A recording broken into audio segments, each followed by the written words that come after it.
마가복음 6장 45절부터 56절까지 돌아가면서 한 절씩 읽겠습니다. 예수께서 즉시 제자들을 제초가사 자기가 무리를 보내는 동안에 배 타고 앞서 건너편 벳세다로 가게 하시고 저물매 배는 바다 가운데 있고 예수께서는 홀로 무태 계시다가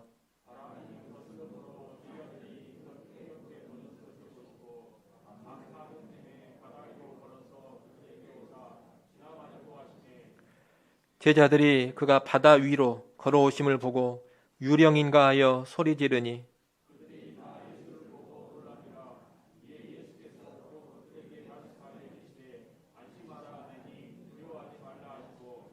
배에 올라 그들에게 가시니 바람이 그치는지라 제자들이 마음에 심히 놀라니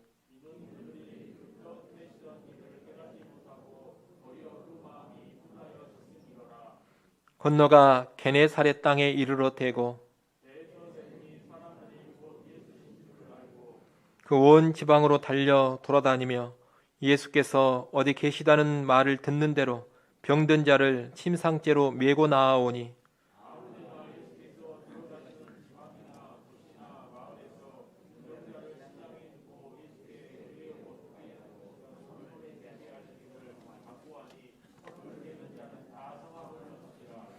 아멘.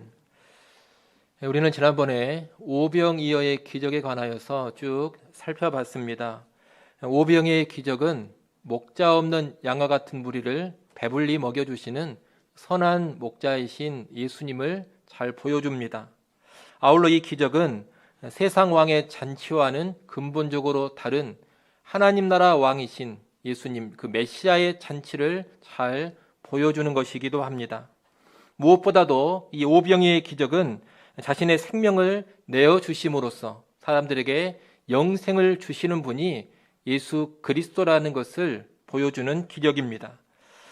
우리는 이 오병이어의 기적이 내포하고 있는 이런 여러 가지 의미들을 분명히 알고 있어야 하겠습니다. 오늘 본문은 오병이어의 기적 이후에 벌어지는 모습을 기록하고 있습니다. 먼저 45절에 보면 예수님께서는 오병이어의 기적을 일으키신 후에 즉시 제자들을 제초가사 배를 타고 건너편 벳세다로 가게 하십니다. 즉시 제초가사 이렇게 되어 있습니다. 즉시 제초가사 이 말로 봐서 제자들이 아주 신속히 그곳을 떠나도록 예수님이 서두르셨다라는 것을 알 수가 있습니다. 그런데 예수님은 왜 이리 급하게도 제자들을 건너편으로 보내고 계시는 겁니까? 마가복음 본문에는 그 이유가 잘 나오지 않습니다만 같은 사건을 기록하고 있는 요한복음 6장을 참고하면 그 이유를 알 수가 있습니다. 요한복음 6장에 보면 오병이어의 기적을 경험한 무리들은 예수님을 붙잡아서 왕으로 세우고자 했습니다. 그러면 이 무리는 왜 예수님을 왕으로 세우고자 했을까요? 이런 분을 왕으로만 모시면 그 예수님의 능력을 힘입어서 우리가 평생토록 굶주리지 않고 살 수 있으리라, 그런 기대 가운데 예수님을 왕으로 세우려고 했던 겁니다. 또한 예수님이 가지고 있는 그런 놀라운 능력을 잘 활용하기만 하면 지금 로마 제국의 압제를 받고 있는데 그 로마 제국의 압제에서도 우리가 벗어날 수 있으리라, 그런 기대를 했던 겁니다. 무리는 그런 기대감으로 아주 크게 흥분을 했고 예수님을 붙잡아서 예수님을 자기들의 정치 군사적인 왕으로 세우고자 했던 겁니다. 앞서 말씀드린 것처럼 예수님께서 이 오병이어의 기적을 행하신 것은 자신이 선한 목자로서 자신의 생명을 내어주심으로 죄사함의 구원, 영생의 구원을 주신다는 것을 가르쳐 주시기 위함이었습니다. 한마디로 예수님의 초점은 어디에 가 있느냐? 죄사함의 구원, 영생의 구원에 가 있습니다. 그런데 무리는 그런 데에는 전혀 관심이 없는 겁니다. 무슨 죄사함이나 영원한 생명, 여기에는 관심이 없습니다. 그저 떡을 먹고 배부른 것이 좋습니다. 계속 이렇게 육신의 떡만 풍성히 예수님이 공급해 주시면 좋겠다, 그런 생각에 붙들려 있습니다. 또 나아가서 로마 제국의 정치적 압제에서 우리를 구원해 주면 좋겠다, 이런 기대로만 부풀어 있습니다. 그런 가운데 왕이 되어달라고 예수님께 강하게 요구를 했던 겁니다. 이 무리는 지금 지극히 세상적이고 육신적인 야망으로 불타오르고 있는 겁니다. 이런 상황에서 예수님은 이 무리의 열광적인 분위기에 휩쓸리지 않도록 당신의 제자들을 신속히 대피시킨 겁니다. 그대로 뒀다가는 예수님의 제자들도 이 무리의 분위기에 휩쓸려 버릴 수가 있습니다. 무리와 함께 예수님을 정치적인 왕으로 추대하려는 움직임을 보일 수가 있습니다. 나아가 제자들은 자기들도 이제 예수님이 왕이 되면 권력 있는 자리 하나씩은 차지할 수 있으리라, 이런 헛된 기대, 망상에 사로잡힐 수도 있습니다. 세상적인 욕망으로 활활 불타오르는 그런 제자들이 되어버릴 수 있다는 겁니다. 예수님은 바로 그런 가능성을 아주 신속히 차단시키고자 하셨던 겁니다.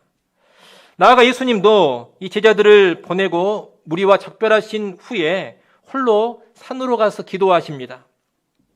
아마 예수님은 자신을 세상적인 임금으로 삼고자 하는 이 무리의 달콤한 요구 앞에서 앞으로 당신이 감당해야 될 십자가의 고난과 죽음을 염두에 두시며 기도했을 겁니다. 예수님이 가야 할 길은 세상의 왕이 되는 길이 아닙니다. 화려한 부귀영화 누리는 길도 아닙니다. 예수님이 가야 할 길은 십자가로 구원을 이루는 길입니다. 예수님은 그 길을 온전히 갈 수 있도록 기도하셨다는 겁니다. 그리고 제자들이 경제적 메시아나 정치 군사적 메시아와 같은 그릇된 메시아 간에 붙들리지 않도록 이 제자들을 위해서도 간절히 기도하셨을 겁니다. 결국 예수님께서 제자들을 속히 건너편으로 가게 하신 것, 그리고 무리를 흩어버리신 것, 또한 홀로 산으로 가서 기도하신 것은 모두가 다 무엇에 강하게 저항하는 모습이냐? 무리의 오해에 강력하게 맞서는 모습인 겁니다. 이어지는 장면은 배를 타고 바다를 건너는 제자들의 모습입니다. 48절에 보면 바람이 거스름으로 제자들이 힘겹게 놓아졌는 것을 보셨다고 합니다. 배 타고 건너편으로 가라고 제자들을 먼저 보내셨는데 역풍이 강하게 불어서 앞으로 전진하지를 못하고 있는 겁니다. 이때 예수님은 힘겹게 노젓는 제자들을 보시고 바다 위를 걸어서 제자들에게 가십니다. 그리고 제자들이 타고 있는 배에 오르시자 그 거세게 일던 바람이 즉각 그쳐버립니다. 흔히 바다 위를 걸어오신 기적이라고 불리우는 사건인데, 여러분, 이 일은 그저 신기한 기적 하나 보여주는 그런 사건이 아닙니다. 이 기적 사건은 예수님의 신성, 다시 말하면 예수님이 하나님이 되신다는 것을 강력하게 보여주는 기적입니다. 오늘 보면 이 사건 곳곳에 신성의 증거가 나타나고 있습니다. 먼저 바다 위로 걸어오셨다는 것이 예수님의 신성을 보여줍니다. 거친 바람이 불고 있는, 거센 풍랑이 일고 있는 바다 위를 걷는 것은 혼돈의 바다를 밟고 있는 모습인데, 이 모습은 구약 성경에서 여호와 하나님의 표상입니다. 구약의 여호와 하나님은 종종 혼돈의 바다를 밟는 분으로 나타나고 있다는 겁니다. 욥기 9장 8절 말씀을 한번 보겠습니다. 욥기 9장 8절 말씀 같이 읽습니다. 그가 홀로 하늘을 펴시며 바다 물결을 밟으시며. 아멘. 여기 보면 하늘을 펴시고 바다를 밟는 분이 누구냐? 여호와 하나님이십니다. 하박국 말씀도 하나 더 보겠습니다. 하박국 3장 15절 말씀 한번 보겠습니다. 하박국 3장 15절 말씀 읽습니다. 주께서 말을 타시고 바다 곧 큰 물의 파도를 밟으셨나이다. 아멘. 말을 탄 용사와 같은 하나님은 거센 파도가 일렁이는, 하나님을 대적하는 혼돈의 바다를 발로 밟아버리고 서시는 분이라는 겁니다. 이렇게 구약 성경에서는 여호와 하나님을 나타낼 때 혼돈의 바다를 밟는 분으로 묘사를 하고 있는데, 여러분, 오늘 본문에서 지금 누가 거센 풍랑 일고 있는 바다를 밟으면서 오고 계십니까? 예수님이십니다. 이것은 예수님이 바로 구약의 여호와 하나님이라는 것을 보여주는 모습입니다. 48절 맨 뒤에 보면 그들에게 오사 지나가려고 하심에 이런 구절도 있는데 이 구절도 예수님의 신성을 보여주는 겁니다. 이 지나가신다라는 말은 구약 성경에서 자신의 영광을 드러내시는 하나님과 연관되어 종종 나타나는 표현입니다. 대표적으로 출애굽기 33장, 34장에 있는 사건을 우리가 볼 수 있습니다. 거기 보면 모세가 하나님께 어떤 요청을 하느냐, 주의 영광을 내게 보여주십시오, 이렇게 요청을 합니다. 그때 하나님은 좋다, 나의 영광을 너에게 보여주겠다, 이렇게 말씀하시면서 내가 내 영광으로 네 앞을 지나가겠다라고 말씀합니다. 그리고 실제로 그 뒤에 모세 앞을 지나가시면서 하나님이 자기의 영광을 선포하십니다. 출애굽기 34장 6절 말씀을 한번 보겠습니다. 출애굽기 34장 6절 말씀, 여러분 한번 읽어보십시오. 함께 읽습니다. 여호와께서 그의 앞으로 지나시며 선포하시되 여호와라 여호와라, 자비롭고 은혜롭고 노하기를 더디하고 인자와 진실이 많은 하나님이라. 아멘. 여기 보면 모세 앞으로 지나가시면서 자신의 영광을 여호와 하나님이 선포하고 계십니다. 이 모세만이 아니라 엘리야 선지자에게서도 같은 모습을 볼 수가 있습니다. 구약 성경 열왕기상 19장에 보면 지치고 고단한 엘리야에게 하나님이 찾아오십니다. 그런데 그때에도 여호와께서 엘리야 앞에서 지나가신다, 그런 표현을 쓰고 있습니다. 엘리야를 찾아오신 여호와께서 당신의 영광을 보이시며 엘리야 앞으로 지나가셨다는 겁니다. 여러분, 이렇게 지나가신다는 표현은 구약에서 여호와 하나님이 사람에게 직접 나타나실 때 사용되는 표현입니다. 바로 그 표현이 오늘 본문 48절에서 나타나고 있는 겁니다. 그러니 그들에게 오사 지나가려고 하심에 이것은 아무런 의미 없는 구절이 아닙니다. 지나가려고 하심에 이 말은 예수님이 바다 위를 걸어오시는 것이 무엇과 같다는 의미냐? 구약의 여호와 하나님이 모세나 엘리야에게 친히 찾아오신 것과 같다, 이런 의미입니다. 모세와 엘리야를 신적인 영광으로 찾아오셨던 그 하나님께서 지금 제자들을 찾아오셨습니다. 예수님이 바로 구약의 그 여호와 하나님이신 겁니다. 이뿐 아니라 50절에서 예수님이 하시는 말씀도 신성을 보여주고 있습니다. 제자들은 깜깜한 밤에 바다 위를 걸어오시는 예수님을 보고 크게 놀랐습니다. 유령인 줄 알고 두려워하기도 했습니다. 그때 예수님이 뭐라고 말씀을 하시느냐? 50절 맨 뒤를 보십시오. 거기 보면 뭐라고 말씀하십니까? 안심하라, 내니 두려워하지 말라, 이렇게 말씀합니다. 안심하라, 내니 두려워하지 말라. 여기서 내니라는 말이 의미심장한 말입니다. 이 내니라는 말은 나다, 이런 뜻입니다. 그런데 출애굽기 3장에 이 나다라는 표현이 나옵니다. 출애굽기 3장에 보면 모세가 하나님의 이름을 묻는 장면이 나옵니다. 이름을 묻는 모세에게 하나님께서는 뭐라고 답하시느냐? 나는 스스로 있는 자다, 그렇게 답하십니다. 나는 스스로 있는 자다, 이 말을 원문 그대로 번역하면 어떻게 되느냐? 나는 나다, 이런 뜻입니다. 영어로 말한다면은 I am who I am입니다. 하나님이 자신의 이름을 뭐라고 말씀하시는 거냐? 나다, 이렇게 말씀을 하셨다는 겁니다. 그래서 나다, 이 말은 여호와의 이름을 가리키는 표현입니다.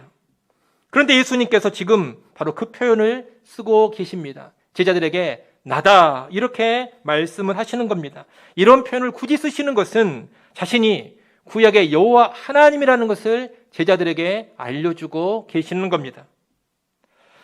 여러분, 이렇게 풍랑이는 바다를 예수님이 걸어오신 기적의 사건은 예수님의 신성에 관한 진술로 가득합니다. 근데 신기한 일 하나 보여주는 그런 사건이 아니라는 겁니다. 예수님이 곧 하나님이 되신다, 이것을 다방면에서 보여주는 기적이 바다 위를 걸어오신 기적의 사건입니다.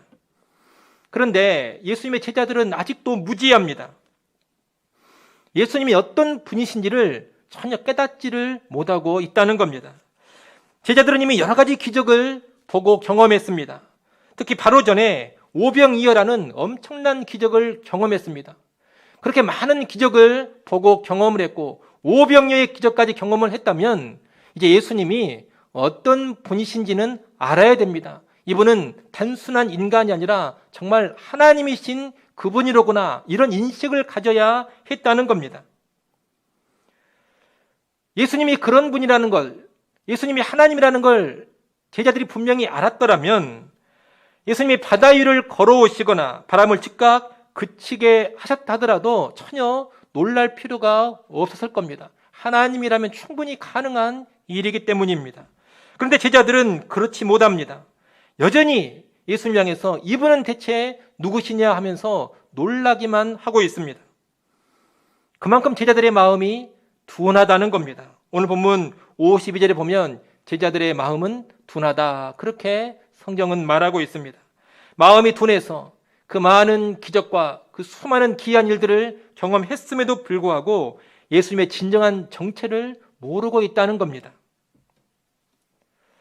예수님의 신성을 여실히 보여준 이 기적 사건에 이어지는 내용이 게네사렛에서의 사역입니다. 예수님과 제자들은 배를 타고 게네사렛에 도착합니다. 본래 벳세다로 가려고 했는데 아마 역풍으로 인해서 원래 의도했던 항로에서 상당히 벗어난 것으로 보입니다. 예수님과 제자들이 게네사렛 지역에 도착해서 배에서 내리자 사람들이 예수님을 알아봅니다. 그리고 수많은 사람들이 예수님께 몰려옵니다. 특히 사람들은 병든 자를 침상치에 메고 예수님이 계신 곳으로 나왔다고 합니다. 또 예수님께서 들어가시는 지방이나 도시 마을에서는 병자를 시장에 두고서 예수님의 옷가에라도 손댈 수 있기를 간구했고 누구든지 손을 대면 나음을 얻었다고 합니다. 지금 예수님의 치유의 모습을 쭉 보여주고 있는데 이 장면을 보면 사람들은 지금 예수님을 어떤 분으로 인식하고 있느냐? 병의 치유자로 인식을 하고 있습니다. 병 고쳐주는 분으로 예수님을 인식하고서 수많은 병자들을 데려오고 있고 병자들은 예수님께 손대기를 간절히 구했던 겁니다. 그리고 실제 치유의 기적이 예수님을 통해서 수없이 일어났습니다. 하지만 이들은 예수님의 정확한 정체를 알고 있지는 못합니다. 이들은 분명 갈급함이 있습니다. 예수님의 능력도 경험을 하고 있습니다. 하지만 예수님의 진정한 정체는 모르고 있다는 겁니다. 그저 탁월한 능력의 사람, 질병의 치유자 정도로만 인식을 하고 있는 겁니다. 그분이 정말로 어떤 분이신지, 그리고 그분이 주시는 구원이 진정으로 어떤 구원인지는 전혀 모르고 있습니다. 이렇게 오늘 본문은 수많은 기적을 경험하면서도 예수님에 대해서 오해하고 있는 사람들, 수많은 기이한 일들을 체험했으면서도 예수님에 대하여 무지한 가운데 있는 사람들의 모습을 보여주고 있습니다. 여러분, 그런데 이런 예수님에 대한 오해와 무지가 예수님 당시에만 있었던 것이 아닙니다. 오늘날도 수많은 사람들이 예수님에 대해서 오해하고 있습니다. 그리고 예수님에 대해서 무지합니다. 지금도 많은 사람들은 예수님을 그저 세상살이 문제의 해결자로만 인식을 합니다. 예수님을 볼 때 병 고쳐주시는 분, 육신의 떡으로 배부르게 해주시는 분, 우리에게 건강을 주시고 부유함을 주시는 분, 이 정도로 예수님을 이해하는 사람들이 많다는 겁니다. 또는 민중을 압제해서 해방시켜주고 정치 사회적인 부조리를 해결해주는 그런 분으로 예수님을 이해하는 사람들도 있습니다. 이상적인 정치를 구현시켜주고 이상사회, 이상국가를 건설해주는 분이 예수님이라고 생각하는 그런 사람들도 많다는 겁니다. 그런데 여러분, 이런 생각은 오늘 본문에 오병이어의 기적을 경험했던 그 무리의 오해와 똑같은 오해를 반복하고 있는 겁니다. 이런 오해만 오늘날 있는 것이 아니라 무지함도 여전히 있습니다. 지금도 예수님을 하나님으로 받아들이지 못하는 사람들이 수두룩합니다. 교회 밖에 있는 사람들은 그렇다 치고 교회 안에도 그런 사람들이 적지 않습니다. 성경은 예수님이 하나님이라는 것을 누누이 강조합니다. 그런데도 이 사실을 받아들이지를 못하고 인정하지 않는 사람들이 교회 안에 많습니다. 그들은 예수님을 구주라고 고백하기는 합니다. 또 예수님을 나름 따른다고도 합니다. 그런데도 예수님이 하나님이라는 것은 절대로 인정을 하지 않습니다. 예수님이 하나님이라는 것은 믿지를 못합니다. 이런 모습은 마음이 둔감했던 제자들의 모습에 다름 아닌 겁니다. 여러분, 이렇게 오늘날도 예수님에 대한 오해가 많고 예수님에 대한 무지함이 많은데 오늘 여러분은 어떻습니까? 혹시 여러분도 예수님을 그저 세상살이 문제나 해결해주는 그런 분으로 알고 있지는 않습니까? 내 경제 문제, 건강 문제 또는 정치 문제나 사회 문제를 해결해주는 분으로 예수님을 생각하고 있지는 않습니까? 또는 예수님을 그저 훌륭한 사상가, 도덕가, 혁명가로 알고 있지는 않습니까? 위대한 사랑을 실천한 성인으로만 예수님을 생각하고 있지는 않습니까? 만약 그렇다면 여러분은 예수님에 대해서 크게 오해하고 있는 겁니다. 그리고 큰 무지 가운데 있는 겁니다. 그렇게 알고 있다면 예수님이 그런 사람들은 흩어버리십니다. 그리고 그런 사람들은 피하십니다. 그렇게 알고 있다면 마음이 심히 둔감하고 여전히 깨달음이 없는 겁니다. 우리는 그런 오해와 무지에서 속히 벗어나야 하겠습니다. 여러분, 예수님은 하나님이십니다. 자기 백성을 죄에서 구원하기 위해서 하늘의 영광을 버리시고 친히 사람이 되어 이 땅에 오신 분이 예수님이십니다. 그분은 그저 육신의 떡을 배불리 먹여주시려고 오신 것이 아닙니다. 경제적인 풍요를 주시려고 오신 게 아니라는 겁니다. 세상 사람들이 생각하는 어떤 이상 사회, 이상 국가 만들어 보려고 오신 분이 아닙니다. 예수님은 십자가를 통해서 죄사함의 구원을 주고자 오셨습니다. 영적인 부요함, 특별히 영원한 생명, 영생을 주고자 오셨습니다. 이 세상 나라의 정치 군사적인 왕으로 오신 것이 아니라 하나님 나라의 왕으로 오셨습니다. 이것을 알고 믿는 것이 진짜 기독교 신앙입니다. 그리고 이렇게 알고 믿어야지만 진정한 구원을 받을 수가 있습니다. 그러니 오늘 여러분의 믿음, 여러분의 인식을 다시 한번 점검하시기 바랍니다. 오늘 여러분은 정말 성경이 가르치는 대로 예수님을 알고 예수님을 믿고 있습니까? 예수님을 하나님으로 고백하고 계십니까? 예수님 앞에서 예수님은 나의 주, 나의 하나님이십니다. 이런 진정한 믿음의 고백이 나오십니까? 예수님은 우리에게 이 땅의 건강과 이 땅의 부요함을 주려고 오신 분이 아니라 우리에게 죄 사함의 구원, 영생의 구원을 주려고 오신 분이다. 이런 확고한 인식이 있습니까? 예수님은 잠깐 있다 사라져버릴 이 세상 나라의 혁명가나 세상 나라의 왕이 아닌 영원한 하나님 나라의 왕인 줄로 알고 믿고 있습니까? 오늘 우리 모두에게 그런 믿음이 꼭 있기를 바랍니다. 성경적인 믿음이 분명히 있어서 참된 구원 누릴 수 있기를 소원합니다.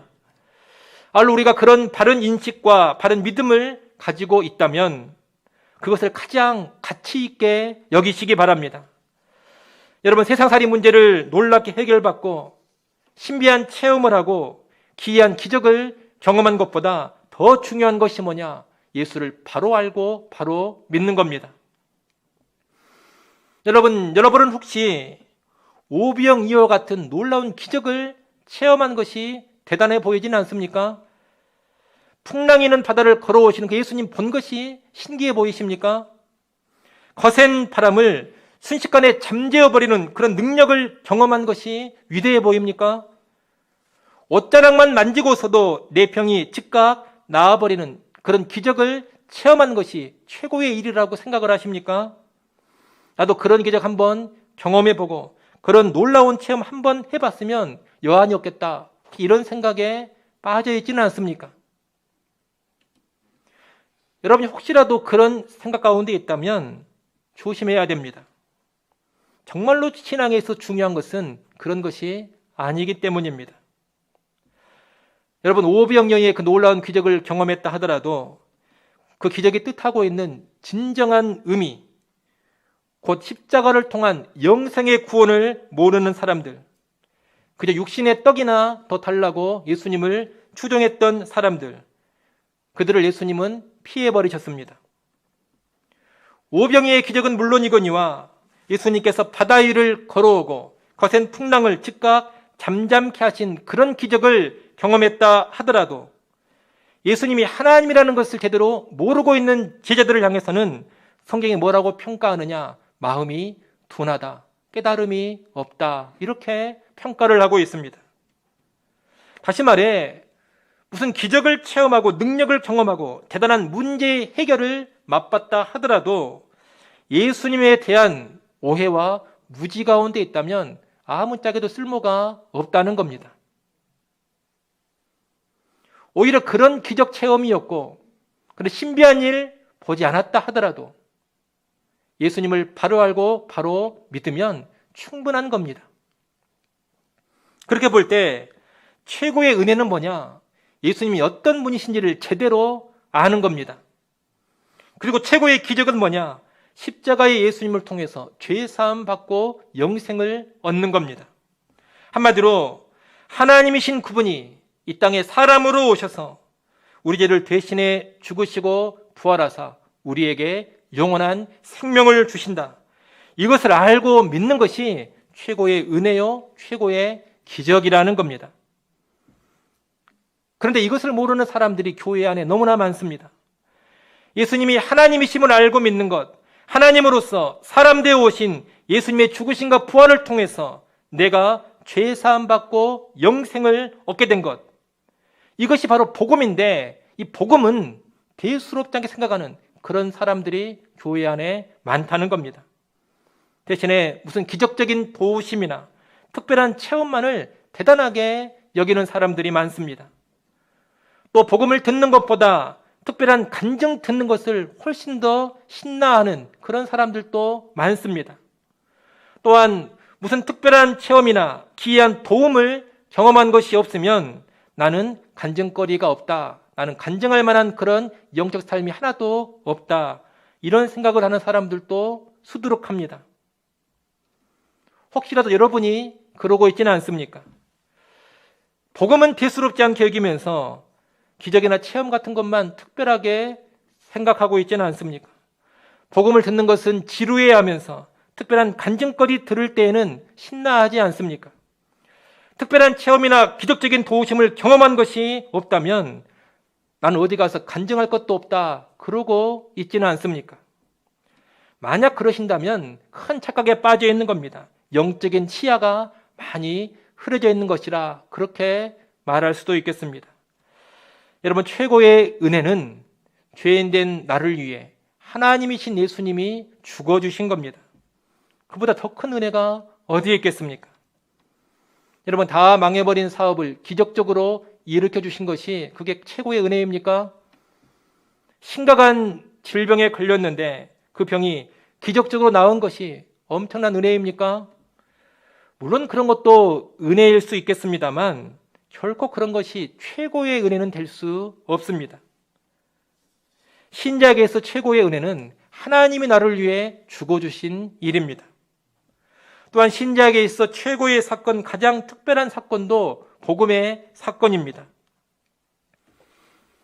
아마 여러분이 별의별 간증을 다 들어보셨을 겁니다. 또 요즘에 유튜브에 들어가 보면 별 간증이 다 올라와 있습니다.